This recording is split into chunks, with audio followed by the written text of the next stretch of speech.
I am delighted to be meeting today and to introduce to you, if you haven't met him, Bruce Harding, who will be joining us as our theme presenter at SICM 2025, July 21st to 24th in Whitby and online across the country. Hello, Bruce, and welcome. Thanks, Chris. Great to see everybody. All right, so our theme in SICM 2025 is Sing Up, Sing Out, Sing On. In my mind, singing up is a proud, head held high attitude to church music.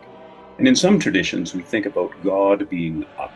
That's a bit of an old fashioned concept, but that does sort of take in that idea that there is grace and glory that we see when we look up. And the second part, singing out, connotes singing strongly and in a powerful way, especially looking outside of the four walls of our churches to our communities that have built us and that arguably will help sustain us in the future. And singing on, of course, is continuing because some of our congregations face challenges and are possibly uncertain futures. And so this is a bit of a subtext to a lot of discussion of church and church music these days. So all of that is within Sing Up, Sing Out, Sing On. So last year we came to Bruce Harding and presented this idea, and Bruce has consented to join us in a very busy year when he is a active minister of music. He runs a resource hub based in the West called evensong.ca, where he provides music and other resources to church music. And also, he is the Music editor, yes. music editor for Then Let Us Sing, which, of course, is the United Church's new digital collection of church music that is, we're very excited, is going to be launched nationally in less than a month. So, Bruce, before we start talking a bit about SICM 2025, could you introduce yourself? Tell us how you wish us to know you. Oh boy, it's a big one. Well, I'm a congregational song leader. I've been doing this work for almost 40 years in congregations in Ontario and BC, and then with gatherings across the country and into the US and Australia. And like many people, I started as a choir director in a small congregation. But I quickly realized that there were a bunch of people singing behind my back. In this place, literally my back was to everyone when we were working on choir music. And I said, but there's this lovely voice going on out there. In that case, it was lower octave, lots of male presence singing down the octave, and you name it. But I quickly came to realize that as much as I loved working with choir, that I had a passion for the song of the whole community. And so that's become a real focus of mine over various ministries through many years. So that's a big part of what I do. And then I've been involved in editing and all of that kind of work. I was the managing editor for More Voices, the last supplement for the United Church of Canada, and now working as music editor for the Then Let Us Sing project. And I'm a lover of improvisation in music. So another big part of what I do is I'm the token white guy in Indian Standard Time, which is an all South Asian ensemble, fusion, North Indian classical music fusion ensemble based here in the Vancouver area in Surrey, BC. And that brings me great joy. So I'm a flute player to the large Punjabi community that we have here in the city, playing bansuri, the North Indian classical bamboo flute.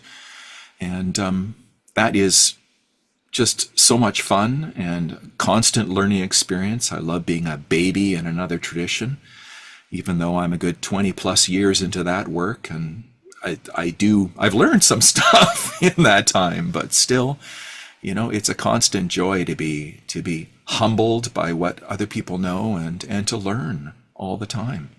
So Wonderful. Well, certainly learning is what we're all about at the Institute, and we're certainly looking forward to learning with you as a leader and as a member of our community for the first time. I believe the first time. Is that true? yes, first time. Yes. Okay. Being a BC-based musician, I haven't had the pleasure of attending. I've been aware of the organization and the Summer Institute for decades. And it's always been exciting to know that it's there doing great Great. work. All right. Well, and you certainly mentioned your passion for congregational singing, and this leads directly to the theme that we have been following in our planning of the 2025 Institute. So I wanted to ask you, what role or roles does congregational singing play in a church service?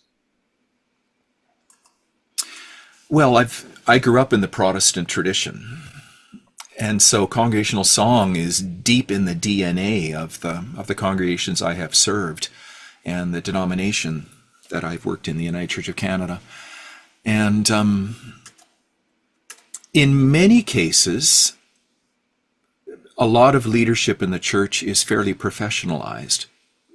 Yes, you may have lay readers and some people participating in those kinds of ways, maybe prayers of the people being delivered by a lay person, but for the most part, the voice of the congregation is represented by congregational song. It's the opportunity to get in there and participate and sing your theology.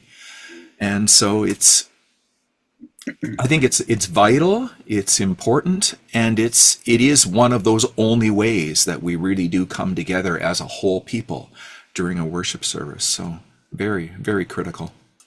Absolutely. So I wonder what that ability to actually participate gives to us. And in newer times, I think the church is exploring this more and more to have people participate in more kinetic ways.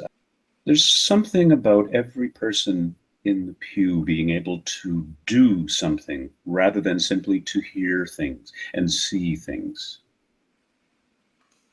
Yes. Well, our culture has become far more passive musically and just culturally in general. We are receivers of information and in many cases little sound bites now because we don't have the attention span to experience longer forms of dialogue and all of that.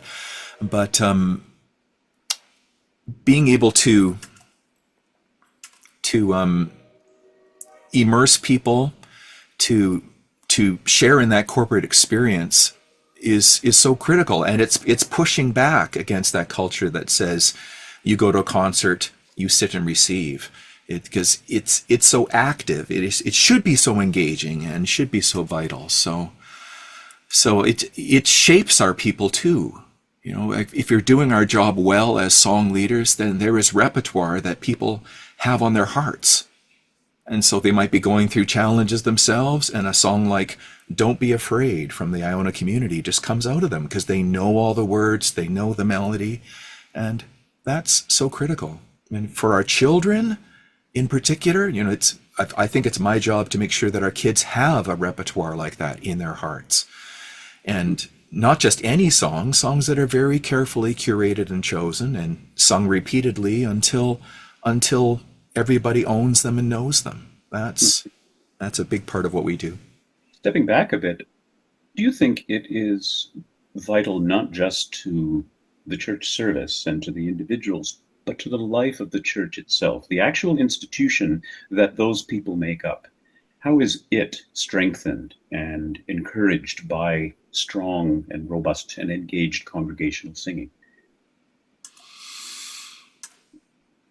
Well, for the reasons I've just been saying, it shapes us, it forms us, it brings us together, it helps to accent moments in congregational life, because you know my congregation, Crossroads United Church in North Delta, has a long partnership with an orphanage in Kenya, and we intentionally sing songs in Swahili and so on. But that means if members of our congregation have gone to visit over in Busia in Kenya, they can sing songs, and everybody looks at them, wow, how do you know our songs? It's because they're our songs too.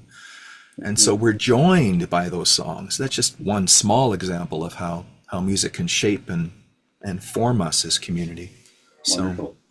Well, I think we can all agree that congregational singing is important, and it's exhilarating when it goes really well. But suppose I'm a church musician, and I have a sense that the singing in my congregation could be better.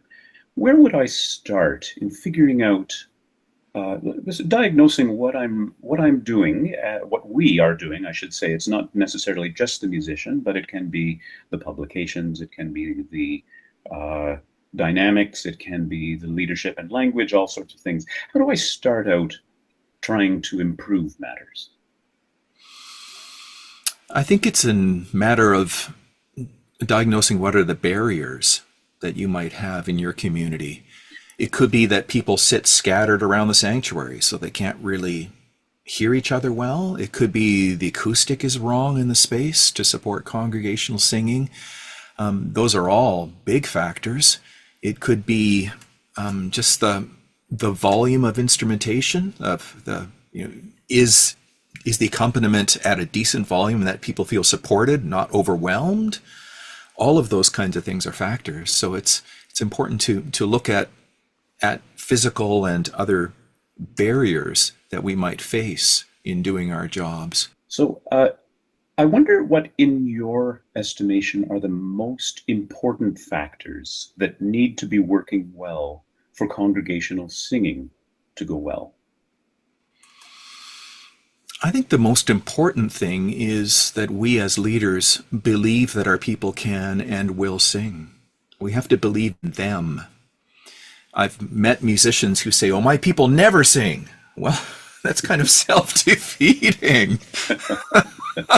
if I step out there to teach a song, and yes, it's very important that I know it and know it really well, so I can say it goes like this and deliver it. If there's a language barrier, like we're singing in another language, language beyond what the congregation usually worships in, then I've absorbed it well enough that I can teach that language before we start to sing it.